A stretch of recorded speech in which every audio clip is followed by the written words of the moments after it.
నమస్కారం, రేష్యా టీవీ వార్తలకు స్వాగతం. నా పేరు లక్ష్మి. వార్తల్లో ముందుగా హెడ్లైన్స్.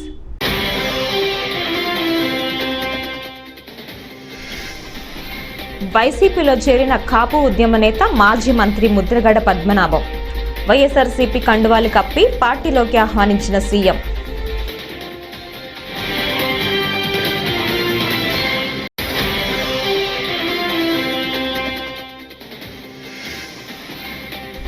మాజీ మంత్రి వైఎస్ వివేకానందరెడ్డి 5వ వర్ధంతి.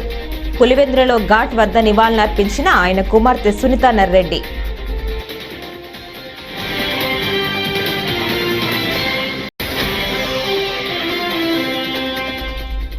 ఎన్నికల్లో వైఎస్ఆర్సీపీ విజయం కోసం పార్టీ కార్యకర్తలు, నాయకులు సైనికుల్లా పనిచేయాలి. పిలుపునిచ్చిన వైఎస్ఆర్సీపీ ఉత్తరాంధ్ర రీజనల్ కోఆర్డినేటర్ వైవి సుబ్బారెడ్డి.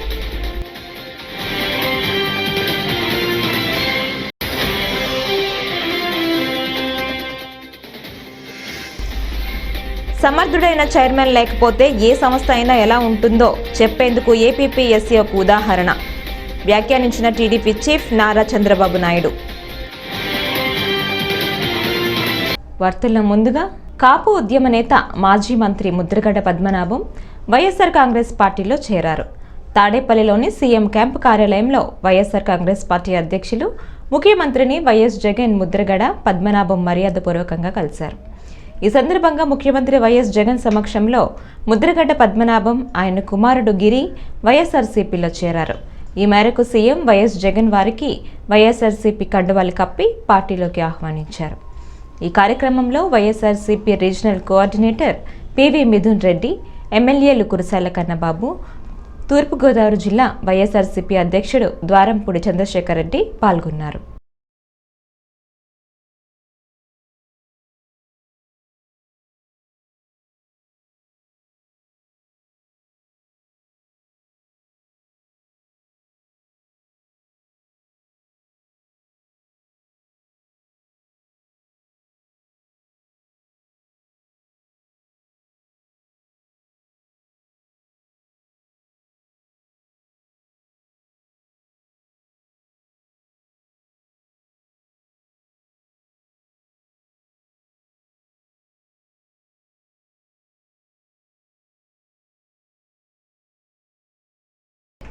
మాజీ మంత్రి వైఎస్ వివేకానందరెడ్డి 5వ వర్ధంతి సందర్భంగా పులివెందులలో ఘాట్ వద్ద ఆయన కుమార్తె సునీతా నర్రెడ్డి నివాళులర్పించారు.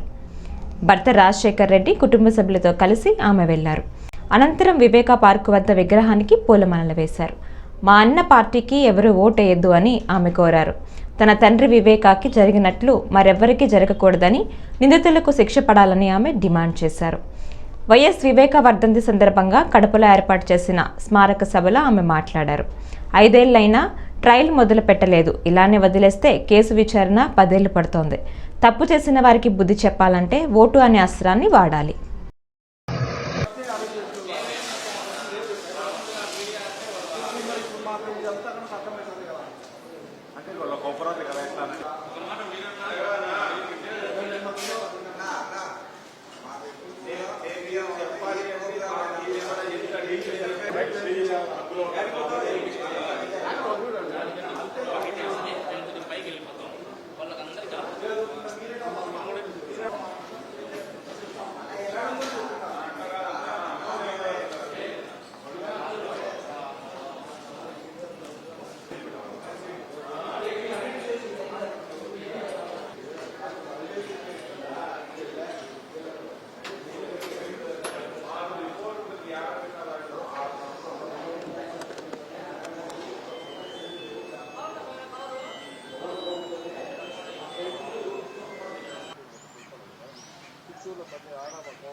ఎన్నికల్లో వైఎస్ఆర్సీపీ విజయం కోసం పార్టీ కార్యకర్తలు నాయకులు సైనికుల్లా పనిచేయాలని వైఎస్ఆర్సీపీ ఉత్తరాంధ్ర రీజనల్ కోఆర్డినేటర్ వైవి సుబ్బారెడ్డి పిలుపునిచ్చారు.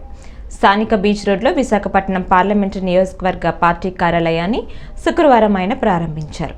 ఈ కార్యక్రమానికి ముఖ్య అతిథిగా హాజరైన సుబ్బారెడ్డి మాట్లాడుతూ ప్రస్తుతం రాష్ట్రంలోని పేదలకు అందుకున్న పథకాలు కొనసాగాలంటే వైఎస్ జగన్ను తిరిగి అధికారంలోకి తీసుకురావాలని విజ్ఞప్తి చేశారు. మరి మొట్టమొదటి నుంచి కూడా గౌరవ ముఖ్యమంత్రి శ్రీ వైఎస్ జగన్మోహన్ రెడ్డి గారు మహిళలకి అత్యంత ప్రాధాన్యత ఇస్తున్నారు. మరి దేశంలోనే మొట్టమొదటిగా ఒక స్థానిక సంస్థల్లో 50% రిజర్వేషన్ 100% అమలు చేసినటువంటి ముఖ్యమంత్రి శ్రీ వైఎస్ జగన్మోహన్ రెడ్డి గారు 14 కార్పొరేషన్లు ఉంటే ఆ కార్పొరేషన్లో 50% మందికి పైగా మహిళలకు ఇవ్వటం, మన విశాఖ మరి నగరానికి కూడా ఒక మహిళకి ఇవ్వటం, మరి అంతకుముందు వడా చైర్మన్ కూడా ఒక మహిళకి ఇవ్వటం, అలాగే వాళ్ళలో ఎక్కువ మంది బీసీలకి, ఎస్సీలకి, ఎస్టీలకి, మైనార్టీలకి ఇవ్వటం చరిత్రలో ఎప్పుడు జరగల. వీళ్ళందరినీ కూడా ఒక ఓట్ బ్యాంక్ కింద చూశారు. కానీ వీళ్ళందరికీ అగ్రతాంబూలం వేసినటువంటి వ్యక్తి శ్రీ వైఎస్ జగన్మోహన్ రెడ్డి గారు. అలాగే ఇప్పుడు పార్లమెంట్ సభ్యులు కూడా చూసుకుంటే ఫర్ ఎగ్జాంపుల్ నరసాపురం ఉంది. నరసాపురంలో ఆ పార్టీ అయినా ఈ పార్టీ అయినా ఎప్పుడు అగ్రవర్ణాలకు ఇచ్చారు. మొట్టమొదటిసారిగా బీసీలకు ఇచ్చిన వ్యక్తి వైఎస్ జగన్మోహన్ రెడ్డి గారు. ఏలూరు ఉంది. ఏలూరు కూడా ఎప్పుడు ఆ పార్టీ అయినా ఈ పార్టీ అయినా అగ్రవర్ణాలకు ఇచ్చారు. ఆఫ్టర్ ఇండిపెండెన్స్ మొట్టమొదటిగా బీసీలకు ఇచ్చిన వ్యక్తి శ్రీ వైఎస్ జగన్మోహన్ రెడ్డి గారు. అలా రాజమండ్రి అంతే. మరి ఆ పార్టీ అయినా ఈ పార్టీ అయినా అంటే ఆ పార్టీ తెలుగుదేశం కానీ కాంగ్రెస్ ఉండేది, అగ్రవర్ణాలకు ఇచ్చేవాళ్ళు. మొట్టమొదటిగా బీసీలకు ఇచ్చిన వ్యక్తి శ్రీ వైఎస్ జగన్మోహన్ రెడ్డి గారు. అంటే ఒక సర్పంచ్ దగ్గర నుంచి, ఒక కార్పొరేటర్ దగ్గర నుంచి, ఒక మేయర్ దగ్గర నుంచి, ఒక ఎమ్మెల్యే దగ్గర నుంచి, ఒక ఎంపీ వరకు ఎక్కువ మందికి బీసీలకి, ఎస్సీలకి, ఎస్టీలకి పదవులు ఇవ్వడం, వారికి రాజ్యాధికారంలో భాగస్వామ్యం కల్పించడం గతంలో చాలా మంది చెప్పారు. కానీ 100% సమర్థుడైన చైర్మన్ లేకపోతే ఏ సంస్థ అయినా ఎలా ఉంటుందో చెప్పేందుకు ఏపీపీఎస్సీ ఒక ఉదాహరణ అని టీడీపీ చీఫ్ నారా చంద్రబాబు నాయుడు పేర్కొన్నారు. బోర్డులో చోటు చేసుకున్న అక్రమాలపై చంద్రబాబు ఈ ఉదయం పవర్ పాయింట్ సందర్భంగా ఆయన మాట్లాడుతూ సమర్థుడైన చైర్మన్ లేకపోతే బోర్డు సర్వనాశనం అవుతుందని హెచ్చరించారు. ప్రతి ఒక్కరి ఆశ ప్రజాసేవేనని, ప్రజలకు సేవలు అందించాలని కొందరు గ్రూప్ పరీక్షలకు వస్తారని, తమ ప్రభుత్వ హయాంలో నిజాయితీ కలిగిన వ్యక్తులను చైర్మన్ గా నియమించామని వివరించారు. ఇప్పుడేమో బోర్డు పునరావాస కేంద్రంగా మారిందని, ఉద్యోగాలు అమ్మేసుకుంటున్నారని ఆవేదన వ్యక్తం చేశారు. అంటే మీరు అప్పీల్ చేసి ఇంకా 100 కోట్ల రూపాయలు తగలబెట్టి ప్రజల డబ్బులు మీ పెత్తనం చేస్తే మిమ్మల్ని శ్మశానానికి సాగనపడానికి ప్రజలు సిద్ధంగా ఉన్నారు. గుర్తుపెట్టుకోండి, వార్నింగ్ ఇస్తున్నా నేను. ఎంతమంది జీవితాలు నాశనం చేస్తారు మీరు? ఆడుకుంటారా మీరు? అంటే మీకేం భయం కూడా లేదు. ఇంత బ్లాటెంట్గా మిస్యూజ్ జరిగిన తర్వాత, సెకండ్ వాల్యుయేషన్ జరిగిన తర్వాత, జరగలేదని కోర్టులో అఫిడవిట్ వేసిన తర్వాత, మీరు కప్పిపుచ్చారు ఇది చెల్లదని హైకోర్టు చెప్పిన తర్వాత, మీకు వాతలు పెట్టిన తర్వాత ఇంకా నువ్వు మాట్లాడతావా? ముఖ్యమంత్రిగా పరిపాలించడానికి నీకు అర్హత ఉందా? నీ ప్రభుత్వానికి ఒక్క రోజు కంటిన్యూ కావడానికి అర్హత ఉందా మీకు? ఈ రాష్ట్రంలో యువత భవిష్యత్తును ఆడుకున్న మీరు, నీచంగా ప్రవర్తించిన మీరు ఇంకా కూడా బుకాయిస్తారా? మీరు ఎవడికి బుకాయిస్తారు అంటే మమ్మల్ని అందరినీ కేసులు పెడతాను బుకాయిస్తారు. అంతే కదా మీరు చేసే పని, తప్పుడు పని. ఇలాంటి దుర్మార్గుల్ని ఏం చేయాలని ఆలోచించాల్సిన అవసరం ఉంది ప్రతి ఒక్కరు కూడా. బాధ, ఆవేదనతో చెప్తున్నా.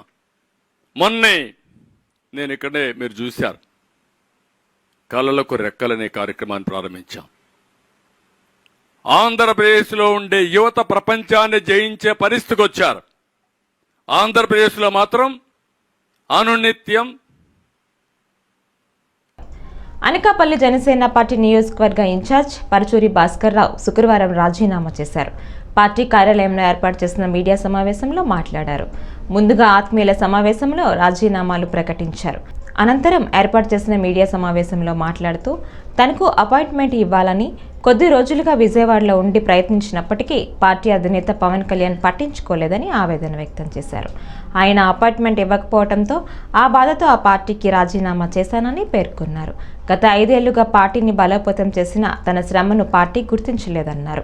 నూతనంగా పార్టీలోకి చేరిన మాజీ మంత్రి కొనతాల రామకృష్ణకు సీటు కేటాయించడం జరిగిందన్నారు. అయినప్పటికీ పార్టీకి సేవ చేద్దామని అనుకున్నానని, గెలుపుకు కృషి చేద్దామని ప్రయత్నించానని, కానీ తన వాదన వినేందుకు పార్టీ అధినేత గాని మరొకరు గాని అందుబాటులో లేకపోవడంతో పార్టీకి రాజీనామా చేయాల్సి వచ్చిందన్నారు. ఏ పార్టీలో చేరమని రాజకీయాల నుంచి తప్పుకుంటున్నానని ప్రకటించారు. ఈరోజు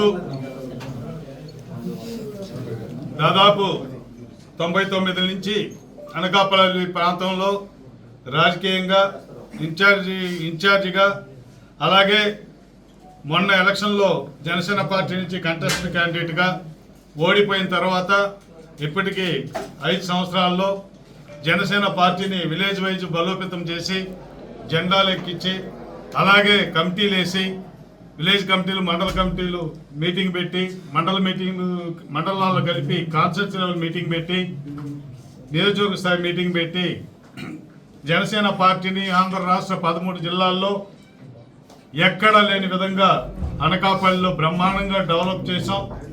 దానికి జన సైనికులు, కార్యకర్తలు, నాయకులు కూడా నాతో పాటు చాలా కష్టపడ్డానికి వాళ్ళందరికీ కూడా పేరు పేరున ధన్యవాదాలు తెలియజేసుకుంటూ, మేము పడిన కష్టం, మేము డెవలప్ చేసిన సిస్టంకి ఈరోజు మా జనసేన పార్టీ అధినేత పవన్ కళ్యాణ్ గారు అనకాపల్లి జనసేన సీట్ అలాట్ చేయడం జరిగిందంటే ఖచ్చితంగా మేమందరం పడిన కష్టానికి గుర్తింపు అన్నది కూడా తెలియజేసుకుంటూ, గతంలో మొన్న అన్న కొంతాల రామకృష్ణ గారికి కొన్ని కారణాల వల్ల టికెట్ ఇవ్వడం జరిగిందని తెలుసుకొని ఆయన టికెట్ వస్తానే ఫస్ట్ ఆయన కంగ్రాచులేషన్ చెప్పడం జరిగింది.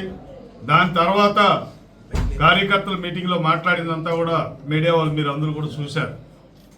నాకు సొంత చిత్తూరు మాజీ ఎమ్మెల్యే సీకే బాబుకు భద్రతా సిబ్బంది తొలగింపు బాధాకరమని ఆయన సతీమణి సీకే లావణ్య అన్నారు. శుక్రవారం కట్టమంచిలోని తన నివాసంలో విలేకరుల సమావేశంలో ఆమె మాట్లాడుతూ 4 సార్లు ఎమ్మెల్యేగా ఉన్నప్పుడు 9 సార్లు ఆయనపై హత్యాయత్నం జరిగిందన్నారు. మరోసారి ప్రజల మధ్యలోకి వస్తున్న ఆయనకు భద్రత తొలగించడం సరికాదన్నారు. చిత్తూరు జిల్లా ఎస్పీ స్పందించి భద్రతను పునరుద్ధరించాలని కోరారు. అయినప్పుడు ఖచ్చితంగా మనం కాదు అనుకునే వాళ్ళకి చాలా అంటే గుబులు ఉండింటుంది కదా, ఏమో ఆయన ప్రజా జీవితంలోకి మళ్ళీ వస్తూ ఉన్నారు, మళ్ళీ ప్రజల మద్దతు ఆయన కావాలని కోరుకుంటా ఉన్నారు. ప్రజలందరూ కూడా అంటే మనం పదవిలో లేకపోయినా మనల్ని కోరుకునే వాళ్ళు చాలా ఎక్కువ మంది ఉన్నారు ప్రజల్లో. ఈ రోజు కూడా మనమంటే ఒక సానుభూతి ఉంది, మనకంటూ ఒక వర్గం వాళ్ళు ఉన్నారు, మనల్ని అభిమానించే వాళ్ళు ఉన్నారు. వాళ్ళందరికీ కూడా ఖచ్చితంగా మనం కలుస్తూ ఉన్నాం, వాళ్ళ సమస్యలు చెప్తా ఉన్నాం, మన దృష్టికి తీసుకొస్తా ఉన్నారు. ఇట్లాంటప్పుడు ఈజీగా మూవ్ కావడానికి కొంచెం ఇబ్బంది అవుతుంది కదా. ప్లస్ ఎస్పెషలీ కొన్ని సందర్భాల్లో చూసినాం, డిపార్ట్మెంట్కి సంబంధించిన వ్యక్తులే 2 చనిపోవటం జరిగింది. సో అంటే అంత ఫోర్స్ ఉన్నప్పుడే దాదాపు అప్పుడు 8+8 అంటే 16 మంది ఉన్నారు అప్పుడు గన్మ్యాన్ ప్లస్ బాంబ్ స్క్వాడ్ వాళ్ళు ఉన్నారు. ఇంతమంది ఉన్నప్పుడే 2 అటాక్స్ చేయటము అదంతా మీకు అందరికి తెలుసు. టౌన్లో నేనేం అవన్నీ కొత్తగా చెప్పాల్సిన పని లేదు. సో ఇవన్నీ కూడా దృష్టిలో పెట్టుకొని ఖచ్చితంగా ఏదైతే భద్రతను ఉపసంహరించారో దాన్ని తిరిగి కొనసాగించాలి. ఎస్పెషలీ ఇంకా కూడా ఫోర్స్ని పెంచాలని మీ ద్వారా ఎస్పీ గారికి అట్లే మన ముఖ్యమంత్రి గారికి కూడా విజ్ఞప్తి చేస్తాను. జీడీ నెల్లూరు మండలం వింజం బాలగంగానపల్లి పంచాయతీలో బాబు షూరిటీ జాబ్ గ్యారంటీ కార్యక్రమంలో భాగంగా గురువారం జీడీ నెల్లూరు నియోజకవర్గ టీడీపీ ఎమ్మెల్యే అభ్యర్థి డాక్టర్ థామస్ ప్రతి గడప గడపకు పర్యటించారు. టీడీపీ ప్రవేశపెట్టిన మేనిఫెస్టో వివరాలను ప్రజలకు తెలియజేశారు. అనంతరం విలేకరులతో ఆయన మాట్లాడుతూ డిప్యూటీ సీఎం నారాయణ స్వామికి ఓటమి తప్పదని, త్రిమూర్తుల ఓటమిలో ఆ కుటుంబం కొట్టుకుపోవటం తథ్యమన్నారు. జనసేన, తెలుగుదేశం పార్టీ, బీజేపీ త్రిమూర్తులు కలిసి ఒకటవ్వడం ఎస్ఎస్ కండలో ఈరోజు మార్నింగ్ కల్లారా చూసాము. విపరీతమైన జనాదరణ, విపరీతమైన జనసందడి. వీళ్ళందరూ కూడా ఎప్పుడెప్పుడు ఎలక్షన్ రాబోతుంది, ఎప్పుడెప్పుడు సైకిల్ గుర్తు ఓటేసి మనం గెలుచుకోబోతామని చెప్పి ప్రతి కళ్ళలో ఆనందం చూసాము. నిన్న నుంచి మా కార్యకర్తలు తెలుగుదేశం పార్టీ, జనసేన, బీజేపీ ముగ్గురు కూడా దీనికి చాలా వర్కౌట్ చేశారు. అన్ని పనులు జరుగుతుంటే, బ్యానర్లు అన్నీ పెట్టి సిద్ధంగా ఉంటే కొన్ని ఈ పేటీఎం బ్యాచ్ ఇక్కడ కొంత తొట్టి గ్యాంగు, పనికిమానోళ్ళు, నారాయణ స్వామి వాళ్ళని మందు పోయించి వాళ్ళని తీసుకొచ్చి ఇక్కడ బ్యానర్ని చింపడం జరిగింది. నైట్ ఒకసారి చింపారు. వాడు గొడవలు కూడా వచ్చినారు. నేనే మా పిల్లల్ని ఆగమని చెప్పాను. ఎందుకంటే ఎలక్షన్ దగ్గర వస్తుంది, కావాలనే బైండింగ్ ఓవర్ చేసి మా పిల్లల్ని ఇబ్బంది పెడతారని చెప్పేసి నేనేం చెప్పినానంటే మీరు సైలెంట్గా ఉండని చెప్పినాను. నేను ఒక మాట చెప్పుంటే నైటు వాళ్ళకి ట్రీట్మెంట్ బ్రహ్మాండంగా ఇచ్చి ఉంటారు మా వాళ్ళు. కానీ మేము ట్రీట్మెంట్ ఇప్పుడు ఇవ్వదలుచుకోలేదు. ఇప్పుడు డిసీజ్ మాత్రమే ఐడెంటిఫై చేస్తున్నాము.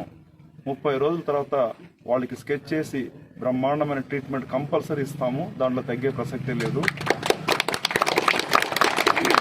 నైట్ మళ్ళా బ్యానర్ రెడీ చేసి పెడితే దమ్ము ధైర్యం లేని ఒక పిరికి పంద, నేను నిన్నే యూజ్ చేసిన ఆ వర్డ్ని, ఒక కొజ్జ కొంతమంది మా బ్యానర్ని మళ్ళా మార్నింగ్ కూడా చించడం జరిగింది. నేనంటాను, నిజంగా దమ్ము ధైర్యం ఉంటే నువ్వు ఎలక్షన్లో పోటీ చేయు, నీ బూతుల్లో వచ్చి జనాలు తీసుకొచ్చి ఓటు అయిపోయి మెజారిటీతో గెలిపి నిజంగానే నువ్వు ఒక మగోడివి, అదేవిధంగా నారాయణ స్వామి ఒక వీర మగోడు అని చెప్పేసి మేము ఒప్పుకుంటాము. మంగళగిరిలో జనసేన పార్టీ ఆఫీస్ వద్ద కొంతమంది రాజోలు నియోజకవర్గ జనసేన నాయకులు చేసిన దాడిని తీవ్రంగా ఖండిస్తున్నామని జనసేన రాష్ట్ర సెక్రటరీ దేశాల బాలాజీ అన్నారు. మలికిపురం మండల కేంద్రం మలికిపురంలో విలేకరుల సమావేశంలో శనివారం ఆయన మాట్లాడుతూ, రాజోలు అసెంబ్లీ టికెట్ అధినేత పవన్ కళ్యాణ్ ఎవరో కేటాయించినా కానీ ఆయన నిర్ణయానికి శ్రేణులంతా కట్టుబడి ఉండాలన్నారు. రాజోలు నుంచి జనసేన పార్టీ తరఫు నుండి మేము ఈ ప్రెస్ మీట్ పెట్టడం జరిగింది. నిన్న మంగళగిరి ఆఫీసులో కొంతమంది క్యాండిడేట్స్కి టికెట్ రావాలని ఆశావాహులు వెళ్ళి పార్టీ కార్యాలయం దగ్గర చేసినటువంటి ఘటన కోసం మేము తీవ్రంగా ఖండిస్తున్నాం. చాలామంది ఇక్కడ రాజనీతిలో ముగ్గురు యాస్పిరెంట్స్ అయితే ఉన్నారు. ఎవరికి వాళ్ళకి అభ్యర్థిని రావాలని ప్రయత్నం చేయడం తప్పులేదు. కానీ ఏదైనా మన అధ్యక్షుడు పవన్ కళ్యాణ్ గారు ఏదైతే నిర్ణయం తీసుకుంటారో వారే మన నాయకుడు. ఈ లోపల మనం అనాలోచితంగా మన పార్టీని హననం చేసుకునే విధంగా మనం ఇటువంటి కార్యక్రమం చేయడం వల్ల చాలా పొరపాటని మేము ఖండిస్తూ రాజనీయ ప్రజలందరికీ కూడా తెలియజేసేది ఏంటంటే, మన అధ్యక్షుడు పవన్ కళ్యాణ్ గారు ఆయనే మన అభ్యర్థి అని మనం భావించాలి తప్ప మనం వ్యక్తిగతంగా ఒక వ్యక్తిని మనం కోసం మనం ఇటువంటి కార్యక్రమాలు చేయడం వల్ల పార్టీని ఎలా నష్టపోతుందని తెలియజేస్తూ, ఇటువంటి అనాలోచిత కార్యక్రమాలు చేయకుండా ఈవేళ రేపో మన పార్టీ అనౌన్స్మెంట్ చేస్తుంది అధికారికంగా. మనం ఖచ్చితంగా రాజోలు నియోజకవర్గంలో జనసేన నగ్గించిన తీరుగా ఎవరు ప్రకటించినప్పటికీ కూడా మనం కృషి చేసుకోవాలని తెలియజేస్తూ సెలవు తీసుకుంటున్నాం. వెలుగురేఖ మహిళా సేవా సంఘం భవన పునఃప్రారంభానికి శంకుస్థాపన చేయడం జరిగిందని వెలుగురేఖ మహిళా సేవా సంఘం అధ్యక్షురాలు చండూరి జాహ్నవి, ఉపాధ్యక్షురాలు అడబాల వెంకటలక్ష్మి పేర్కొన్నారు. శుక్రవారం కాకినాడలో కేటాయించిన 600 గజాలు స్థానంలో భవన పునఃప్రారంభానికి శంకుస్థాపన చేశారు. ఈ సందర్భంగా వారు మాట్లాడారు. 2006లో స్థలం కేటాయించడం జరిగిందన్నారు. అందరికీ నమస్కారం అండి. నా పేరు జాహ్నవి. నేను ఒక ట్రాన్స్జెండరు. వెలుగురేఖ మహిళా సేవా సంఘం ప్రెసిడెంట్. నేను కొత్తగా నూతనంగా మా భవనం పునఃప్రారంభం చేస్తున్నామండి. ఆల్రెడీ 2006లో ఇది స్థాపించడం జరిగింది. కొన్ని అనివార్య కారణాల వల్ల మేము క్లోజ్ చేయడం జరిగింది. మళ్ళీ పునఃప్రారంభం మన ఎమ్మెల్యే కన్నబాబు గారు మా community FSW, MSM community, transgender కమ్యూనిటీని ఎంతగానో ఆయన ఆదరించి మేము అడగగానే మాకు ఒక గ్రాంట్ శాంక్షన్ చేయడం జరిగిందండి. ఒక 5 లక్షల గ్రాంట్. ఎంపీ గారిని కూడా అడిగాము. వాళ్ళందరి సహాయ సహకారాలతో మళ్ళీ 2024వ సంవత్సరంలో కొత్త బాడీ నిర్ణయాల ప్రకారం మళ్ళీ పునఃప్రారంభం చేస్తున్నాము. గవర్నమెంట్ వారు మాకు మంచి ప్రాజెక్ట్ కూడా ఇస్తానని మాకు వాగ్దానం చేశారు. అలాగే ప్రతి ఒక్కళ్ళు కూడా కమ్యూనిటీకి పాటుపడతామన్న ఉద్దేశం మీద ఈ బోర్డు మెంబర్ని మళ్ళీ స్టార్ట్ చేస్తున్నాము. మీరందరూ కూడా మాకు సహకరించాలని. సెక్స్ వర్కర్స్ అంటే వాళ్ళొక వేశ్యా గృహాలు ఇలాంటి చాలా హెరాస్మెంట్స్తో మా వాళ్ళందరూ మా కమ్యూనిటీ అంతా బాధపడుతున్నారు చాలామంది. ఇప్పుడు అలాంటివి ఏమీ లేకుండా హైకోర్టు మాకు కూడా ఒక మంచి యాక్ట్ తీసుకొచ్చింది కాబట్టి వాళ్ళందరినీ కూడా మేము గుర్తించి వాళ్ళని సెక్స్ వర్కర్సే కాకుండా మంచి వృత్తి విధానాలలో మేము నిలబెడదామని ఉద్దేశంతో ఈ సంస్థను మళ్ళీ రెన్యువల్ చేయించి మళ్ళీ స్టార్ట్ చేయడం జరిగిందండి.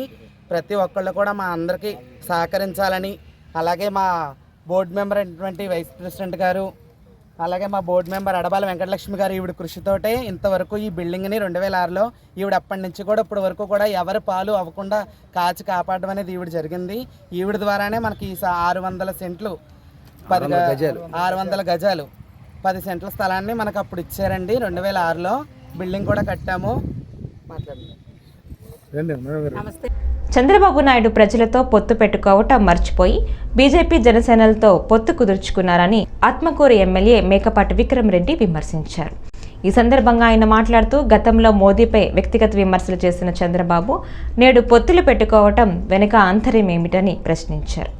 రాష్ట్రం మీద అంత ప్రేమ ఉంటే టీడీపీని బీజేపీలో విలీనం చేయాలని సూచించారు. అంటే రాష్ట్రం కోసం అని చెప్పేసి అడుగుతా ఉన్నారు. అంటే మీరు గత 5 సంవత్సరాల హిస్టరీ తీసుకుంటే ఇదే చంద్రబాబు గారు వచ్చి మోడీ గారి మీద ఏం మాట్లాడారో మీరు అందరూ విన్నారు. అంటే మీ దగ్గరే రికార్డింగ్ ఉంది కాబట్టి ఆయనకి అంత పనికిరాని మనిషి అని, ఈ దేశంకి ఒక శాపం అని రకరకాలుగా చెప్పారు. అసలు ఆయనకి పర్సనల్గా కూడా అటాక్ చేశాడు. వాళ్ళ సొంత కుటుంబాన్ని చూసుకోలేని మనిషి మొత్తం దేశాన్ని ఏ విధంగా చూసుకోని చెప్పి చాలా చెప్పారు. ఆ రోజు ఆయన రాష్ట్ర గురించి ఏం ఆలోచన చేయలేదా? అంటే ఆ రోజు చేసిన ఆలోచన ఈరోజు వేరా? అంటే 2019లో మన వాళ్ళు రాష్ట్రం గురించి ఏం ఆలోచించలేదా? ఈరోజు ఎందుకు మారింది సడన్గా? వ్యక్తి ఒకటే కదా, పాలసీ ఒకటే కదా, ఆయన ఏం మారలేదు కదా. మన పవన్ కళ్యాణ్ కూడా 19 నుంచి ఇప్పుడు దాకా ఆయన కూడా ఏం మారలేదు కదా. అవి ఏమీ మారకుండా సడన్గా వీళ్ళందరూ కలిపి రాష్ట్రానికి బాగు చేయాలని చెప్పి పొత్తు పెట్టుకున్నారు. అంటే దాంట్లో క్లియర్గా ఏముందంటే అసలైన పొత్తు ఆయన మర్చిపోయాడు. ప్రజలతో పొత్తు పెట్టుకోవడం, ప్రజలు మంచి చేస్తే వాళ్ళు అప్పుడు దీవిస్తారు. కేంద్ర ప్రభుత్వం రైతాంగంపై ఏకపక్ష దాడులు నిర్వహిస్తోందని సిపిఐ కార్యదర్శి రామారావు అన్నారు. ఢిల్లీలో రైతాంగం జరుపుతున్న పోరాటానికి మద్దతుగా గురువారం కనిగిరి పట్టణంలో భారత కమ్యూనిస్టు పార్టీ శ్రేణులు, రైతు సంఘం నాయకులు సంపూర్ణ మద్దతు ప్రకటించారు. ఈ కార్యక్రమంలో పలువురు రైతులు, కమ్యూనిస్టు నాయకులు పాల్గొన్నారు. దీనికి మద్దతుగా ఈరోజు దేశంలో రైతాంగం 70% ఉన్నటువంటి రైతాంగానికి కనీస మద్దతు ధర కల్పించాలని, 4 లేబర్ కోడ్లను రద్దు చేయాలని, అదేవిధంగా విశాఖ ఉక్కు స్టీల్ ప్లాంట్ల ప్రైవేటీకరణ ఆపాలని ఈరోజు దేశవ్యాప్తంగా రైతులకు మద్దతుగా ఈరోజు కేంద్ర కార్యాలయాల ముందు ఆంధ్రప్రదేశ్ రైతాంగ ఆధ్వర్యంలో ధర్నా నిర్వహించడం జరుగుతుంది.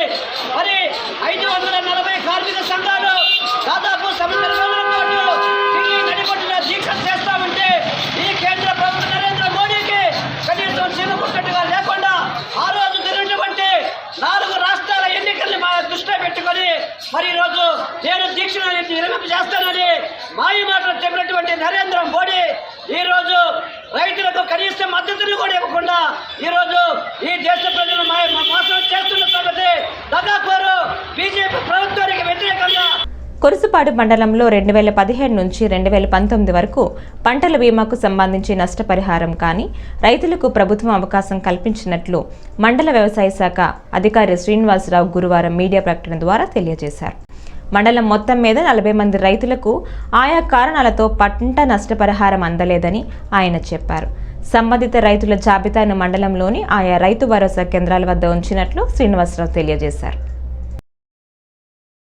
పెండింగ్లో ఉండటం జరిగింది వివిధ కారణాల వల్ల. అంటే వాళ్ళ ఆధార్ నెంబర్ తప్పు ఉండటం కానీ, లేదంటే అకౌంట్ నెంబర్ తప్పు ఉండటం కానీ, లేదా డెత్ వల్ల నామినీని పెట్టుకోకపోవడం వల్ల కానీ దాదాపుగా మండలంలో 43 మంది దాకా మనకి రైతులు ఈ యొక్క ఇన్సూరెన్స్ని పొందలేకపోయారు. వారిది జాబితాని ఇప్పుడు మనకి రాష్ట్ర వ్యాప్తంగా కూడా వారి యొక్క ఇన్సూరెన్స్ని వాళ్ళ క్రెడిట్ చేయడం కోసము ఆ జాబితాను కరెక్షన్ చేసి లిస్టు పంపించమని అడగడం జరిగింది. దీనిలో PMFBY కానీ, తర్వాత నేషనల్ ఇన్సూరెన్స్ కానీ, అలాగే ఖరీఫ్లో జరిగినటువంటి కానీ, రబీలో జరిగినటువంటి కానీ, మన బెంగాల్ గ్రామ్కి, చిల్లీస్కి అట్లా ఇన్సూరెన్స్లు ఇవ్వడం జరిగింది. 2017-18లో ఉన్నటువంటి PMFBYలో దాదాపు 16 మంది రైతులు ఉన్నారు. అట్లాగే 18-19లో కూడా దాదాపు 19 మంది రైతులు ఉన్నారు. అట్లాగే 2019 రబీలో కూడా 11 మంది రైతులు ఉన్నారు. వీళ్ళ యొక్క జాబితాని మన మండల గ్రామ స్థాయిలో ఉన్నటువంటి విలేజ్ అగ్రికల్చర్ అసిస్టెంట్కి పంపించడం జరిగింది. వీరి యొక్క ఈ లిస్ట్ని కరెక్షన్ చేసి ఏంటంటే వాళ్ళ డెత్. నర్సీపట్నంలో గురువారం మధ్యాహ్నం నుంచి టౌన్ పోలీసులు ఆకస్మిక వాహనాల తనిఖీలు చేపట్టారు. డీఎస్పీ మహేష్ ఆదేశాల మేరకు సిఐ క్రాంతి కుమార్ ఆధ్వర్యంలో పోలీస్ సిబ్బంది నర్సీపట్నం పరిధిలో పలు జంక్షన్లలో ఆకస్మిక తనిఖీలు మొదలుపెట్టారు. పెద్దబొడ్డుపల్లి జంక్షన్, బైపురెడ్డిపాలెం, అయ్యన్నపాలెం, డిగ్రీ కళాశాల వద్ద తనిఖీలు చేపడుతున్నట్లు పోలీసులు తెలిపారు. ఎన్నికలను దృష్టిలో పెట్టుకుని తనిఖీలు చేస్తున్నామన్నారు.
ప్రజలకు అత్యంత శక్తివంతమైన పోరాట వీరులుగా అగ్నిని రగిల్చిన కమ్యూనిస్ట్ మహోపాధ్యాయుడు, సిద్ధాంతకర్త, తత్వ ఆర్థికవేత్త, 21వ శతాబ్దపు అపర మేధావి కామ్రేడ్ కారల్ మార్క్స్ అని రాయలసీమ కమ్యూనిస్టు పార్టీ రాష్ట్ర కార్యదర్శి రవిశంకర్ రెడ్డి పేర్కొన్నారు.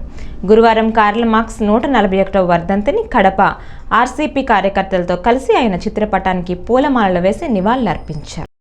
41వ వర్ధంతి ప్రపంచవ్యాప్తంగా జరుగుతూ ఉన్నది. ఈ ప్రపంచంలోని కోటాను కోట్ల మంది ఎవరైతే కష్టజీవులు ఉన్నారో, కార్మికులు ఉన్నారో, వాళ్ళ దోపిడీ విముక్తి సిద్ధాంతాన్ని ప్రపంచానికి పరిచయం చేసిన మహనీయుడు మార్క్స్. పోరాడితే పోయేదేం లేదు, బానిస సంఖ్యల్లో ఉన్న ఓ నినాదాన్ని ప్రపంచవ్యాప్తంగా వెదజల్లిన ఓ రైతు కామ్రేడ్ మార్క్స్. కార్మికుల యొక్క, కష్టజీవుల యొక్క సిద్ధాంతాన్ని అందించి ఆ పోరాటానికి రూపకల్పన చేసినటువంటి ఒక పోరాట యోధుడు మార్క్స్. అట్లాంటి మార్క్స్ 141వ వర్ధంతి ఈరోజు జరుగుతూ ఉన్నది. ఈ రోజుకి ప్రపంచంలో మార్క్స్కు మించిన, మార్క్స్కు కన్నా గొప్ప మేధావి లేడు అని 21వ శతాబ్దపు మేధావిగా మార్క్స్ని ప్రపంచం అంతా గుర్తించబడడం జరిగింది.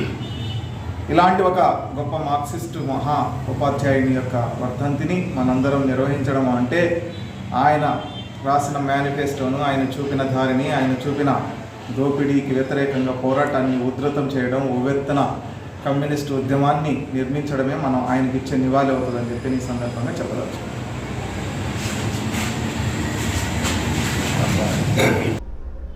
ఈ వార్తలు ఇంతటితో సమాప్తం. నమస్కారం.